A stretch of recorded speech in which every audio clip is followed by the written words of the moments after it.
यदि 61 को 121 हुन्छ भने कतिको 337 हुन्छ? हामीलाई नम्बर एनालोजीबाट सोधेको एउटा इम्पोर्टेन्ट क्वेसन यहाँले देख्न सक्नुहुन्छ। अब हेर्नुस्, दोस्रो संख्या दिएर अगाडिको संख्या सोधेको हुनाले दोस्रोबाट पहिलोको सम्बन्ध हेर्छौं। जस्तो यहाँनेरि 121 र 61 को सम्बन्ध। 121 मा 1 जोडे 122 आधा गर्यो भने 61 हुन्छ। यो हामीले सजिलै बुझ्न सक्छौं। तर 337 मा पनि 1 जोडेर आधा गर्दा कति आउँछ?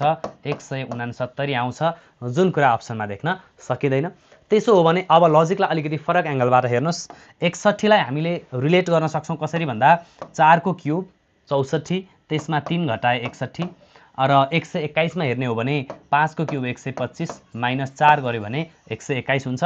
मतलब सम्बन्ध तपाईले देख्न सक्नुहुन्छ। अब यही अनुसार हेर्दा यहाँनेरि यो 7 को क्यूब माइनस 6, 7 को क्यूब 343, 6 घटायो भने 337। दोस्रो संख्या दिएको छ भने अगाडि के हुनुपर्छ?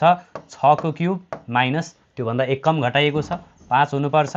6 को क्यूब 216 माइनस 5 भनेको 211। हाम्रो करेक्ट आन्सर अप्सन ए हुनुपर्छ। र यहाँहरुको लागि यो प्रश्न हेर्नुस्, यसको आन्सर के हुन्छ कमेन्ट बक्समा राख्नु होला।